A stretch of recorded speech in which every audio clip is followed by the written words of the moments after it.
Welcome, everybody, to the Resilient Minds podcast. I'm super grateful, honored, and blessed to welcome Master Ko to the show. This man is a man that I've spent a lot of time with Tony, really raving in the front row. This man has been a gentleman that has shown up in such peace and wisdom, and I'm just very grateful today to spend time with you. Thank you for coming. Oh, such an honor, Dr. Eric. Such an honor. Thank you. For those that don't know, Master Ko is really an amazing co-author of Your Hands Can Heal You and Power of Prana. As a leading expert in the area of meditation and really Eastern energetic practices, Master Ko has spent the last 30 years sharing these teachings globally.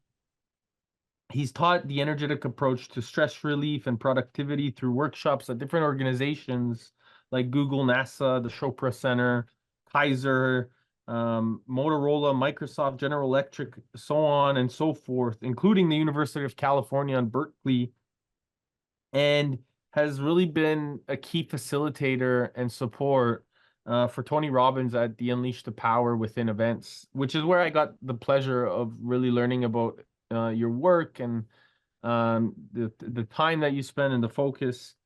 But really, your goal and Master Ko, I'm super grateful, for you to be who you are, to train other people to empower this energy and this ability to focus on this personal development within yourself, to really create this well-being, to create this greater energy and this deeper spiritual connection to ourselves, to really live this practical and more fulfilling life. So with that, I just want to once again, welcome you and acknowledge your work and, the dedication and devotion I know that it takes to follow this path, even when sometimes the external world doesn't want you to. So thank you, bro. Oh, thank you very much for acknowledging that. Yeah, I can't see myself doing anything else. Let's put it that way. It's It's one of those things where been doing it for, let me see, seriously about 1988 actually. So I don't know, I lost count, 30 some years. And unlike you or most people, I didn't do it out of choice. It was out of desperation. So anyway, please, I didn't mean to interrupt you. Go ahead. No, you're not interrupting. And tell me about that. That's really interesting. So the experience of our life, I always say that our X factor, and it really determines our why, our purpose. Mm-hmm. And so tell us a little bit about that experience of our life or your life, because I do feel like many of us sometimes don't have a choice other than going inside. And this something is definitely resonant for me in terms of having that internal yearning of knowing that we have a deeper responsible role, and it's the choice becomes a responsibility. And so maybe that's something that resonates with you, but I'd love to know a little bit more about what was the experience that really cultivated, that helped you manifest your big why and driving inside. Well, I wish it was as spiritual as the way you put it, but it was more of a, let's put it this way, it was more of a desperation and a selfish experience, if you will.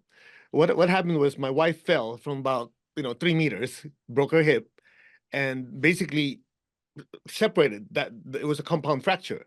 So after the doctor put it together through traction, they told us it'll take 3.5 months before she can walk. And I said, no way, that's way too long.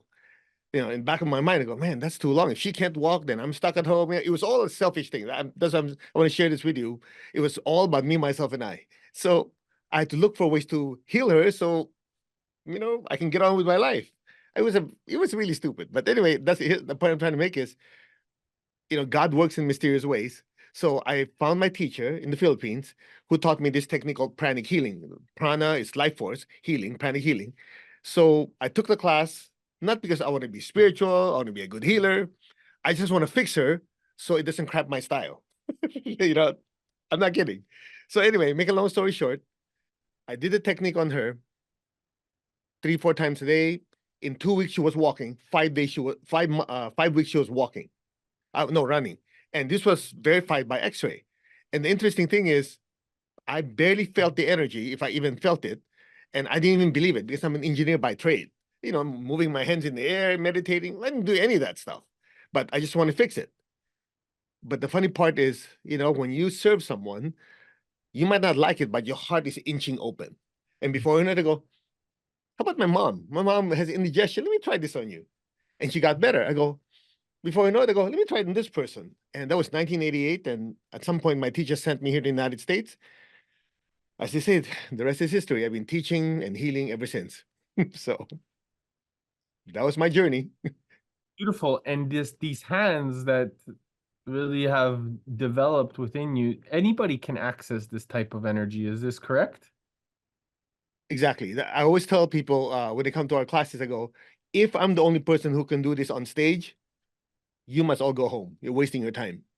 Because the whole idea is this life force is everywhere. It's a fabric of the universe, prana, chi, life force. And all you need to know is how to actively use it. Because everybody uses it already. When you're stressed out, you do breathing exercises, you visualize. Anything that you do with your thoughts, your emotions, you're manipulating this universal fabric either to help you, or if you're unaware of it, it could hurt you. And we just focus more on the healing aspect.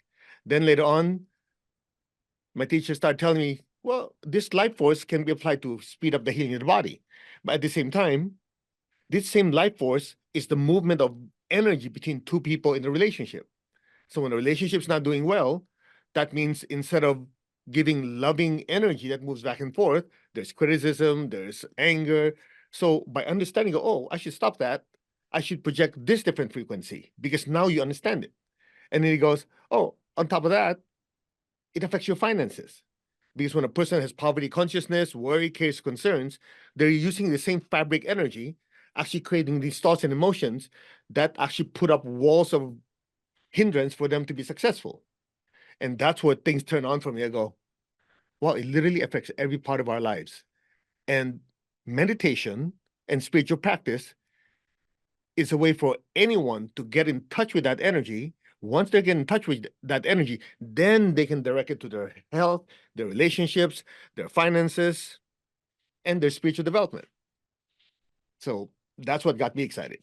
It's really fascinating because I do find that this is the great way to manifest as long as you're willing to take more of that internal recognition of being aware of it, and then you start to manifest these things from the inside out.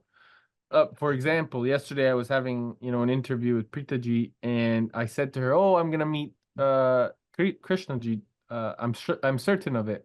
And then not even a couple hours later, him and I were having a discussion just outside, and it just happened. Just the fabric of the universe really just brought everything together, and it's really like speaking into existence. And I'm curious because in the past these manifestations would take maybe years or months or weeks, and now I'm noticing they're taking hours, seconds. And so this what would you say, how people can start to access these type of manifestations from their thoughts, their emotions, and of course their behavior and imperfect actions?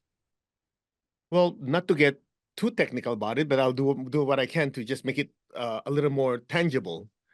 It's as simple as if you were to just feel something or think something, what you're doing, you, the spiritual self, the soul, the atma, the alma, depending on what language you want to use, you're actually creating, you're taking this fabric in the universe, you're creating a certain form.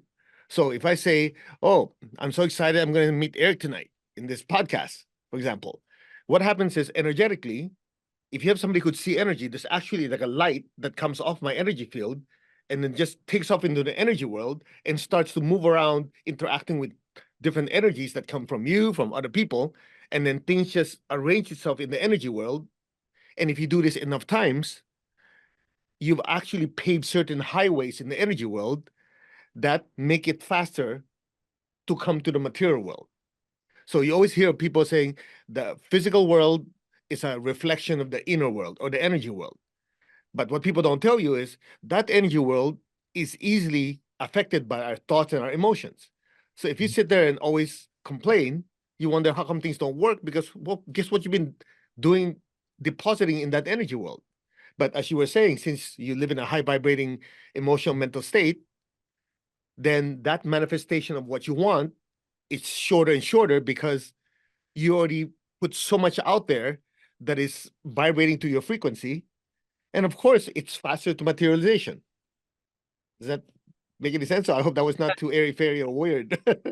Oh, it really is clear. And so the more, and what I'm hearing too is the more that you take action, even if you have fear, you materialize more of this energetic reality into the physical form, because you're willing to constantly put things out there, even if they're not perfect, but you're willing to do your best, and as a result, that energy starts to come back to you in some capacity. Yes, and also it's interesting you mentioned about fear, and this is the part we always want people to understand.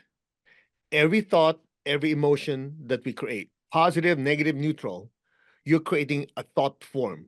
And the example I would use, if I can guide you in the audience in a very simple exercise, because I want to make it experiential, if you don't mind, because I always believe I would in love that. practice. Okay, so if you're everybody just rub your hands together.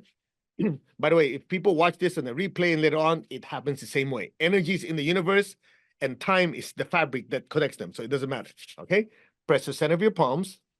This is to stimulate the acupuncture point. Then open your hand like this, and just put your gentle attention on your palms. Inhale. Focus on your palms. Exhale. Be aware of your palms. Inhale. And gently exhale. And one more time, inhale. Exhale. All right. So if you gently just feel your hands out, a lot of you will feel a certain sensation. Now, I want you to have your hands facing each other this way. And then just imagine there's a cloud of light. And I want you to just gently compress that cloud and release it. Compress that cloud, release it. Compress that cloud again and release it. All right. Now, by this time, if I ask the audience, most of you would feel a certain sensation in your hands. What you're feeling is the compression of this prana or this life force in between your hands. Now, here's the most important part of the experiment. If you shake your hands for me, okay? Now, just open your palms this way. If I have you feel your hand like this, they feel about the same. However, if I have you do one simple thing, which is look at one of your hands and imagine a red apple. Just look at that hand and just visualize a red apple. And also say the word apple 5 times. Apple, apple, apple, apple, apple. Okay? Now watch. After you do that, I want you to compare the sensation between two hands. Anybody notice something different? Heavier. With the hand you visualize and set it. It feels more substantial, like all this, like a weight, right? Now watch this. Put your hand like this and just say disintegrate. Disintegrate, disintegrate, disintegrate. Integrate, Okay, put your disintegrate. hand like this. What happened? Feels the same. Okay, so, okay, you can put your hands down. So the question is, what exactly happened? When you went like this, it feels the same. The second you thought of an apple and you said the word apple, essentially you, the soul, the spiritual self, gathered this prana and fabricated an energy form of the apple. That's what you call a thought form. The reason I chose an apple, so it's neutral. I didn't say happiness, joy, anger, whatever. So people have no attachment. It's just simply an apple. So you created the thought form, but at the same time, you have the ability to disintegrate it. When I say disintegrate, we don't use the word destroy because you can't destroy energy. Disintegrate simply means dismantle it. So it goes back into the universe. Now imagine every single day, how many times have we created thoughts and feelings? Thousands of times. So in what you call your aura or your energy field, it's like a bubble we're walking around. It's populated by all these thoughts and emotions. Some are more positive, some are negative, some are neutral. Now watch this. This cloud of thoughts and emotions affect us in how we perceive the world. So when in the company of people who are always very positive, Tony always says proximity is power, right? So if you're people who are high vibration, loving, caring people, that means the aura is populated with loving, caring energy. So when they look at the world, they look at the good in people. They see how they can be of service, how they can, somebody is in pain, instead of, oh, too bad for you, they go, how can I be of service? Because that's what they're populated with. Now, on the opposite side, if you have someone who's around people who are always negative, angry, deceitful, that's what populating the aura. So as they see out the world, they always see the bad stuff. Now, here's the equalizing factor.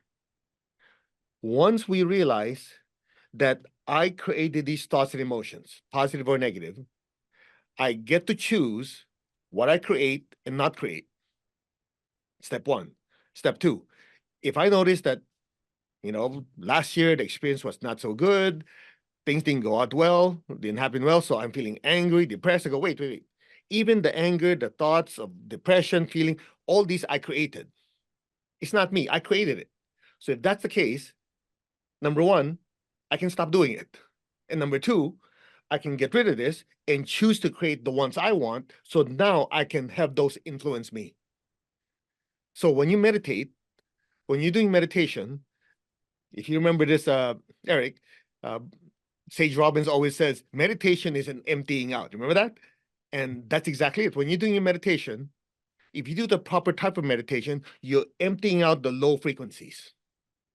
So what's left is the high frequency, love, compassion, mercy, spiritual connection. And so when that's left within you, then when you see out into the world, then you don't have this cloud of stuff that drag you down. Instead, you have these positive energies that keep uplifting you.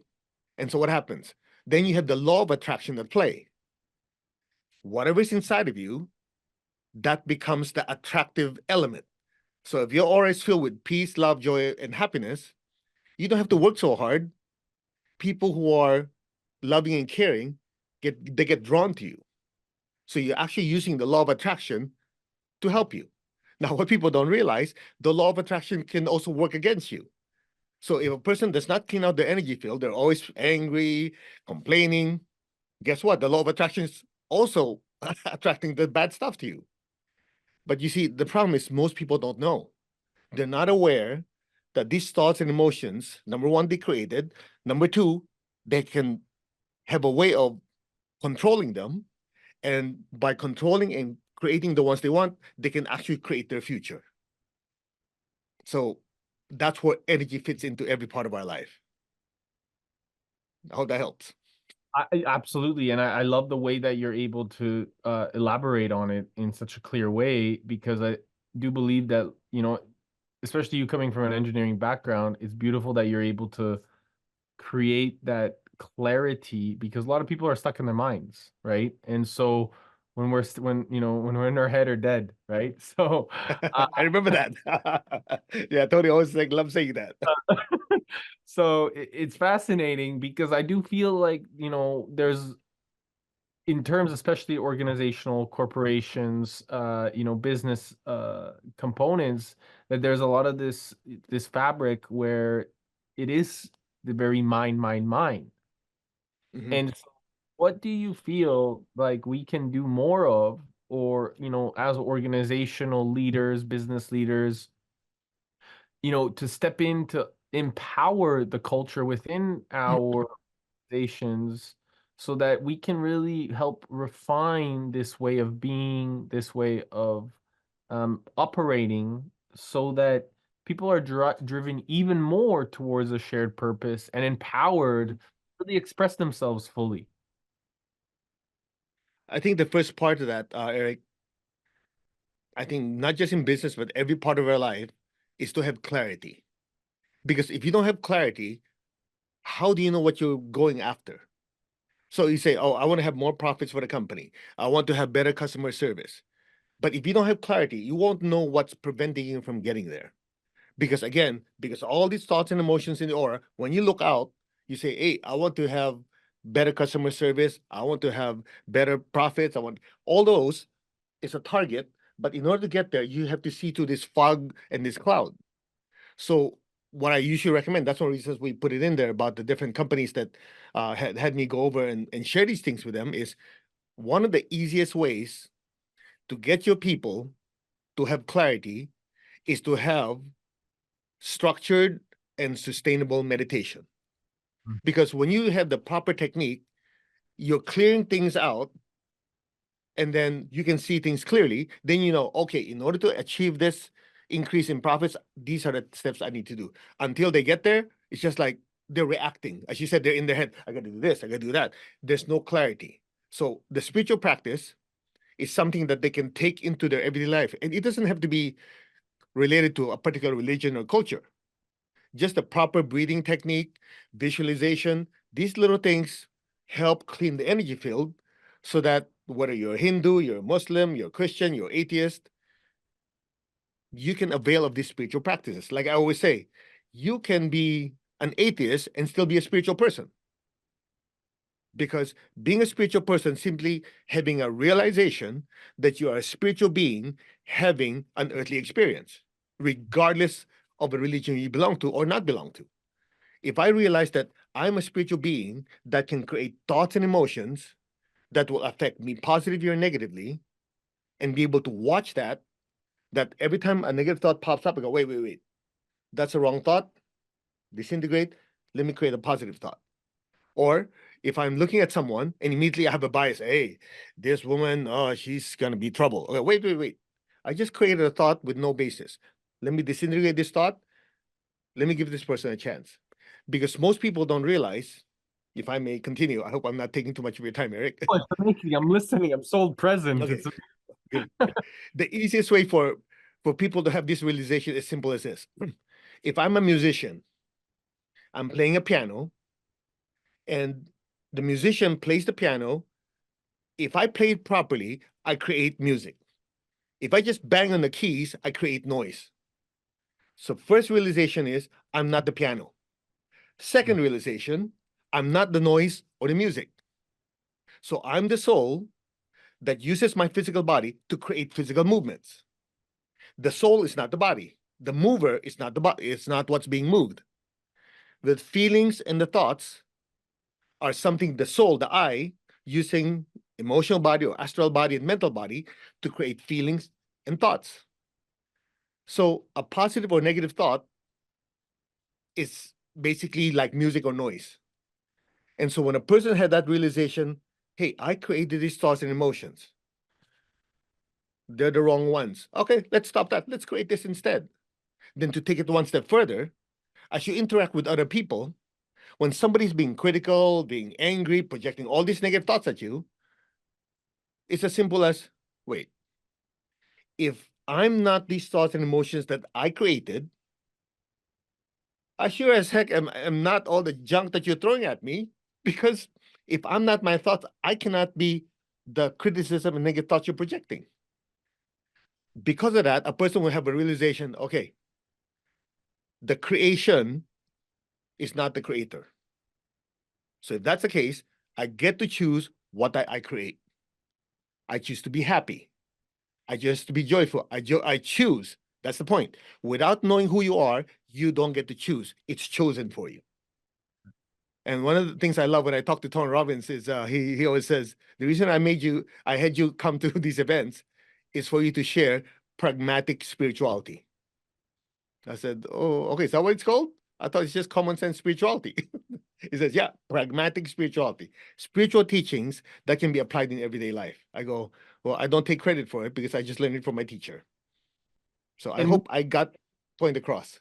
we do stand on the shoulders of giants, and I do feel like this is the responsibility that we have for the next generation, is to also clarify how all of these teachings really can merge together, because really it's a golden thread. And so, Tony, talks about, business being a spiritual game. Krishna ji and Preeta ji talk about, having a spiritual vision, right? Mhm. The great book talks about without a vision, people perish. Having this intentional practice within yourself, if we recognize that our life is an altar and that each moment is its own prayer, then we'll be more sacred to each experience and each present moment that we get to experience with one another. And maybe, perhaps, we'll start to listen more to the gifts of one another's wisdom, and as a result, really acknowledge the essence that's being communicated all the time by this infinite intelligence, this universal power that we all can have access to. And I find that there's a really beautiful responsibility that we get to step into if we choose to start to bring this collective together. And I find that, as I mentioned to you, I'm here in India at Ekam, and we're having a conversation, about spirituality. I've spent the last month here as a guest, really being, amongst the faculty, very like involved in the culture of what they've cultivated here. And I find that a lot of organizations, they may say or speak of a purpose. They may talk of how they want to create impact. And the leaders may even, in some cases, embody that. In most cases, embody that. What I find is that at some points down the line, it starts to lose its fabric of depth and breadth. And do you feel like meditation can be a daily like experience where you don't have to close your eyes and be on a mountain or in a private space? Can it be in the way that you're behaving or treating one another? Can it be in the way that you're allowing that interaction of two souls and projections to come together to really learn to have more compassion, have more depth of conversation, so that then as a result, thoughtful disagreements actually become great solutions for any business practice that can be then applied to a more societal construct that may not necessarily be one of truth. Yes, actually, I'm glad you mentioned it that way, because people have the perception meditation is just sitting in the dark and going within. That's one type of meditation. There are many types of meditation, but meditation can be divided into yang or yin meditation. So the type of meditation when you're going within, that's very yin meditation, very still, practicing awareness.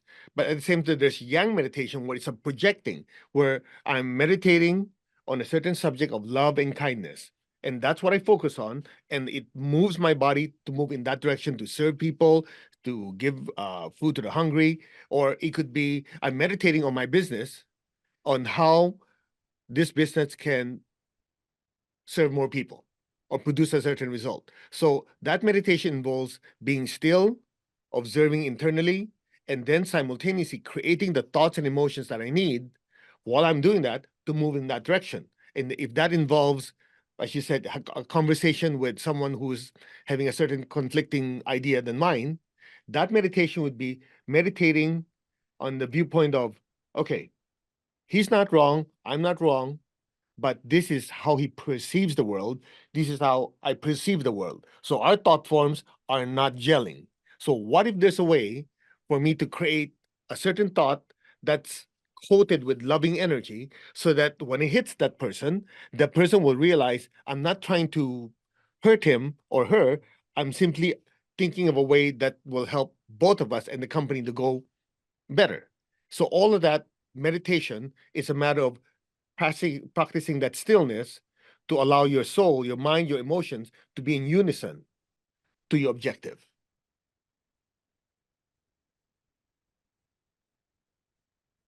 This can create a really meaningful culture inside of any organization. Yes. Instead of saying, I'm right, you're wrong, you go, let's look at it from your viewpoint and see where you're coming from. And if people do that, I think people will open their hearts more, and there'll be more harmony. And you know, because in the past, right, like people would wake up to this state of meditation, maybe this state of, you could call enlightenment, or be able to find this peace within, and then they would maybe stay in the mountains or in some sort of a peaceful area. I feel like now is our time to really utilize this core essence in terms of, in the cities, in these organizations, wake up to, you know, the masses, and really bring this type of philosophy of peaceful conversation and solution oriented perspectives to every area of, you know, society, so that it can start to offer more of a peaceful approach in terms of whatever the, what, you know, we have these, you know, that we so much historical things have happened based off of cycles, based off of repeating patterns. And so by these patterns, you know, us recognizing, you know, Tony talks about this pattern recognition, pattern utilization, and pattern creation. It's time for now for us to create new patterns for our future generations. And I believe it's our time now, bro. Like, I believe like we're in this amazing time where we get to utilize this amazing piece within us, and then apply it and help others apply it into every area of their behavior, because that's really where the moment matters. You know, I don't care how much yoga you do or how much meditation you do. If you can't treat a person with deep peace and harmonious conversation, where that behavior is a space of compassion and kindness, then there's a lot more practice that needs to happen in private before anything can happen in public. Would you agree to this? Absolutely. In fact, you know, you touched on an amazing point, which is there's a time to meditate solitary by yourself. There's a time to take the benefits of what you got in that meditation and share it with other people. And that manifests as improved relationship, because, you know, if you're not doing your meditation, you're easily agitated. But if you're doing your meditation, when you talk to people, and even though you don't agree, you don't get agitated, you get to see it on the viewpoint, so that you're, instead of just thinking of what's good for me, there's a sense of opening of the heart and oneness. You go, okay, this is good for me, but can we do it in such a way it's also good for you? And that, I think that's what you're talking about. Without that, people is always focusing on, I jokingly say this, you know, a lot of people are worshiping the Trinity within, me, myself, and I. It's, instead of saying, hey, how can I, the real I, the spiritual self, recognize the spiritual self in you? That's why we say namaste. And unfortunately, people say namaste just like saying hi, hello, and goodbye, not realizing, hey, namaste really means it's the soul, the I, greeting the being that is using that body in front of me. And so when you do that, your perspective changes, because you get to realize, oh, this person is screaming, yelling at me, but actually it's not the soul doing it. It's because of the tendencies of the body, the emotions, and the pain they experience. That's why the soul lost control. That's why they're treating me this way. Ah, okay. Namaste. May you, the soul, be blessed with peace and love. And then your perception of that person changes so much that forgiveness becomes natural.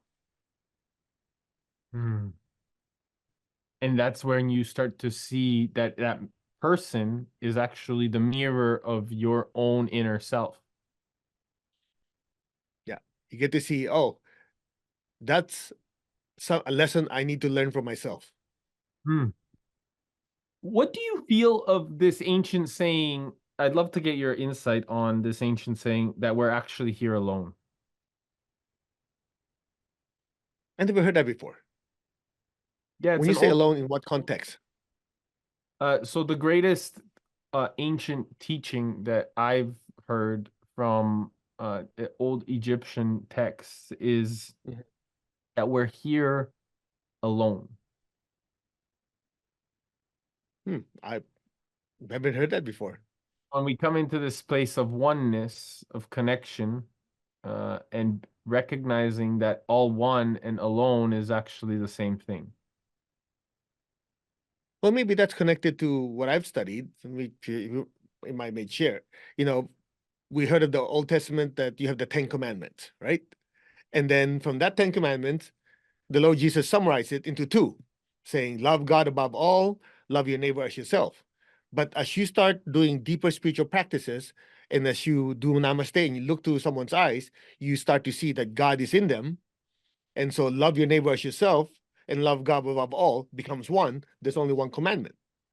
And that's the secret of oneness. So maybe I'm interpreting that way with what you're saying. I love it. And that's a beautiful interpretation, because I do feel like if we start to recognize that the internal mirror and the internal world is the external expression, and we're connecting more to this essence of the I am, the more that we're able to then connect to that essence, then we actually start to take more responsibility of the great mirror that's constantly around us. And so taking on 100% responsibility, seeing what can I do better? How can I show up better? How can I be more compassionate with myself? We'll start to then acknowledge our world around us to become even more peaceful, perhaps. That's the goal. That's the goal. You're right. Yeah. And so that's, I think, if more of us take on that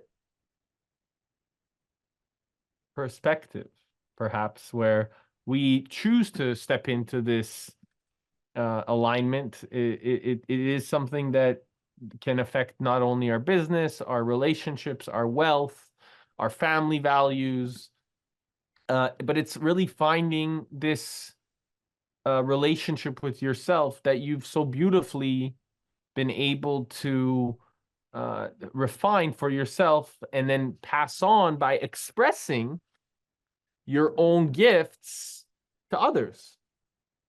So do you feel like it's this relationship that you've refined with yourself that as a result, you were able to then manifest this great pranic healing because it connected you to that deeper sense of I, that great I, and now you're truly at this great state of service that is allowing you to communicate effectively with others because you're just fully in this playful, innocent self, knowing that, as Tony says, this world is our playground, right?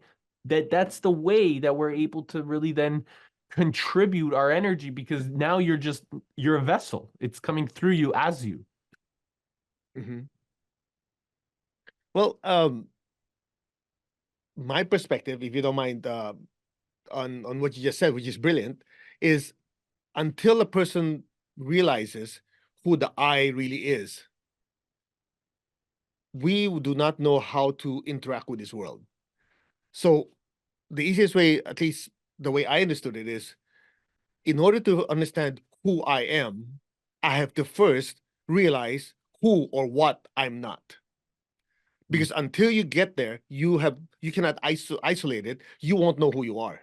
So if I realize that I'm not this body, I'm using this body, that's one step of realization. Second step, I realize that every feeling and thought is something I created. These thoughts and feelings are not the I. So if I'm not the body, emotions, or thought, what am I? I am the mover, feeler, and thinker. Who am I? I am the spiritual self. Next question. What is this spiritual self made of? Well, it's not made of matter. It's made of pure energy.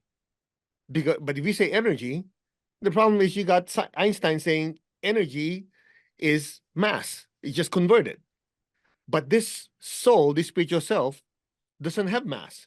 So the closest thing we have to that of energy with no mass is light. So we'll work with a temporary realization that I am not the body, emotion, and thoughts. I'm a being of light that is now utilizing the body, the emotions, and thoughts to interact with the physical universe. So when I have that realization, I'm a being of light.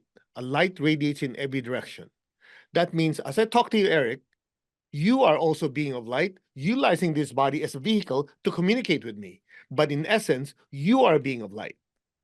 So when that happens, if we strip away the physical body, basically you are two light bulbs radiating light that interacts. So if that's the case, whether I like it or not, you and I are connected. And if you and I are connected, every living being is a being of light in this physical world. Everybody's connected. That blows my mind to go, oh, if that's the case, whether I like it or not, we are one. And if we are one, if I hurt you, I'm hurting myself. If I'm loving you, I'm loving myself. If people realize this, they go, yeah, instead of worrying about if I love myself or not, if I take care of you, I feel good because in reality, I'm taking care of myself. And because of this oneness, if just 1% of the world got this, the world will change. That's why I always say, without spiritual practice, there's no hope. Because without realizing that you're beyond the material world, there'll always be greed, there'll always be trying to grab for everything, there's always scarcity. But if you realize that we are spiritual beings having this earthly experience, that we're learning and growing, then life will change. Then I'll start thinking, what's only good for me has to be good for you. So that's my idea of pragmatic spirituality. I hope that contributed to your audience. So much. And the way that we're able to communicate it effectively with each other, so people are understanding the integration of the difference of language and the uniqueness and the combination. I believe it helps more people that come from different depths and breadths to resonate. And I think this is the thing, is that for such a long period of time, so many people in ancient texts have been saying the same thing. And it's been received in different ways. And so I think now, with us having, this awareness and taking on a responsibility and being excited about it too, like, we're really, we love it. We love being who we are and super open to the conversation. I find that as a result of us sharing, it then allows people to resonate and capture their moments of brilliance where they feel like they're able to now bring in their own experience, and it integrates their consciousness to say, that made sense. That's how we can have a breakthrough.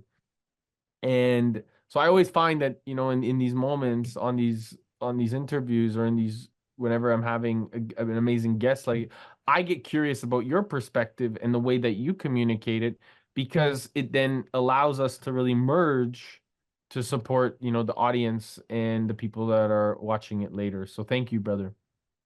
Oh, my pleasure. I hope it was not too technical, because that's my training, and how to take spiritual teachings and put it in a step-by-step fashion, conceptualized, so everyday people who are not yet on the spiritual path could relate to it.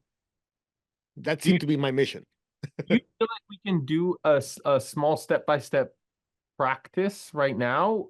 So for anybody that's watching or listening, like something brief that you can take us through, that if somebody is either at the office having a difficult moment, can tap into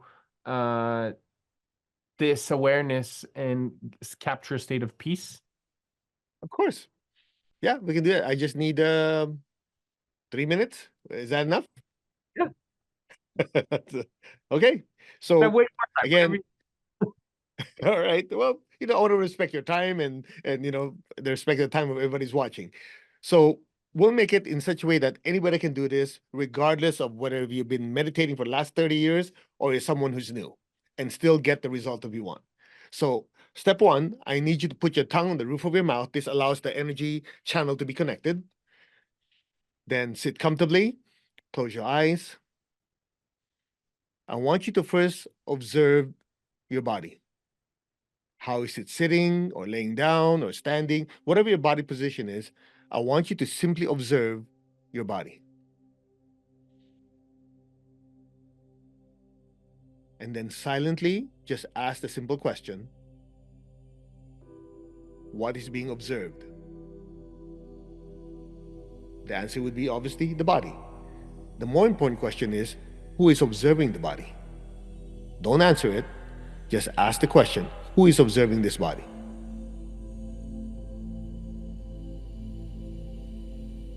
Be still.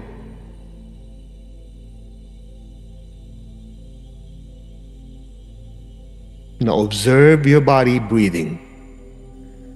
Observe your body inhaling and observe your body exhaling. Just watch it. And ask a simple question, who is observing the breathing of this physical body? Just wait for the answer. And most of the time, the answer will come back, I am. I'm watching and observing this body. Now, observe the body breathing. Put your gentle attention on the breath. Inhale slowly. Hold. Exhale slowly. And hold. This is your natural breathing cycle. Inhale. Hold. Exhale. Hold. Inhale slowly. Hold. Allow your awareness to just settle in that hold, in that space. And exhale. Hold. Settle in that space of hold. Gently inhale once more. Hold. Stay there. And exhale. Hold. Just stay there and enjoy.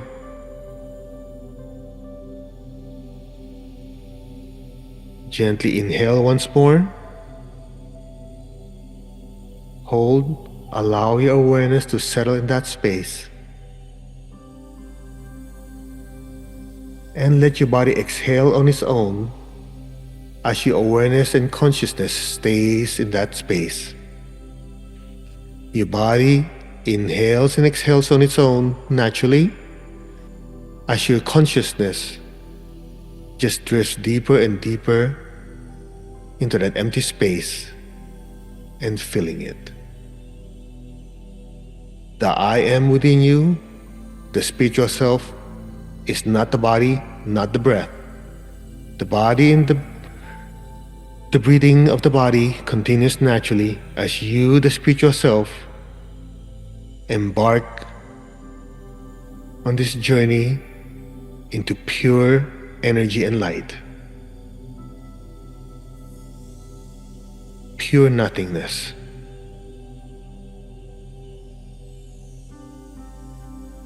Be still and just simply let go and let things be. Now, any sound, any noise your body hears will just help you drift deeper and deeper in this pure nothingness. And just simply let go. Now.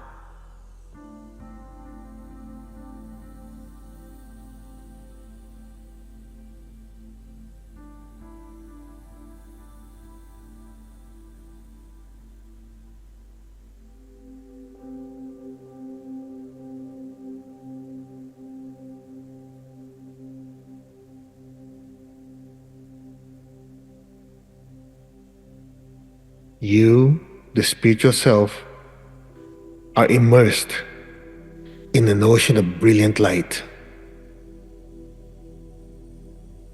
You, the spiritual self, the soul, is immersed in an ocean of divine love, Ananda, divine ecstasy, divine bliss. Ananda, Ananda, Ananda. Let go.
Gently, very slowly, just very gently and slowly, very gently and slowly, slide back into your physical form. Gently move your fingers, move your toes a little bit. Gently and slowly come back to your physical consciousness. And whenever you're ready, you can slowly and gently open your eyelids. Take your time.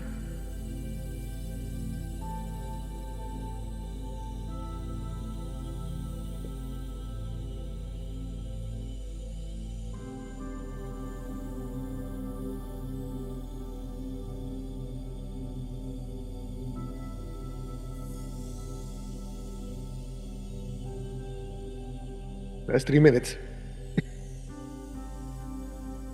That was beautiful. Thank you so much, my friend. Yeah, I'm glad you're able to add some value to people's lives. And so much value, and you constantly do it, Master Co. I'm super grateful for you. And do you feel, before we leave, that this is something that can be integrated even more into businesses, into organizations? Definitely. Absolutely. If they were to take like a mid-morning break, just take 3 minutes, 5 minutes doing this, or maybe the afternoon, or even right before going home, so you don't have to take all your stress and dump it to your family. That alone would be a big help, right? Before people have a meeting, they just get together. Okay, let's do some breathing exercise for 2, 3 minutes, just clear our minds.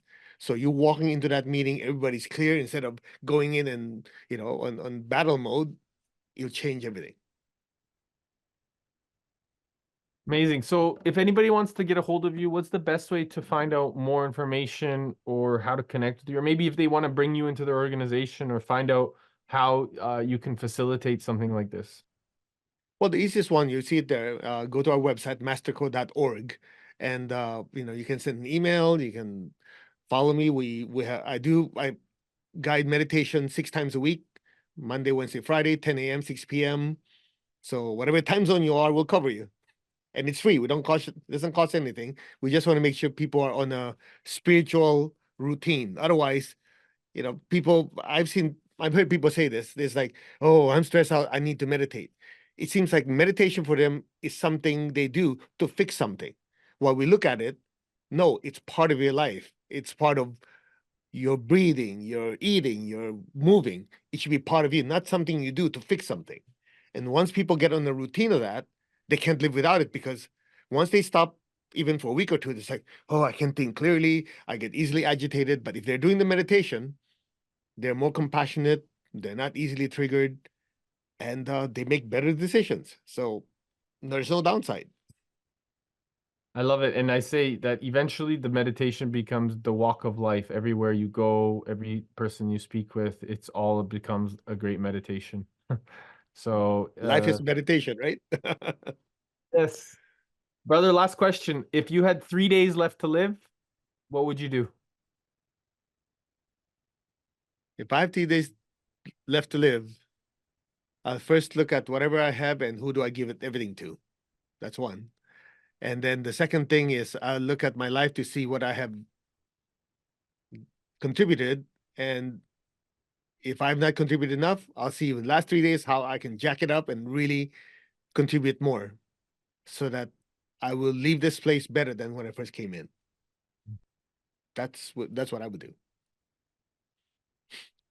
Thank you so much for your time, your energy. Do you have any things that you want to share? Last things that you want to share? No, everything I think is obvious. If you first know who you are, I mean, that's the most important thing. I always tell people, this is what I learned from my teacher.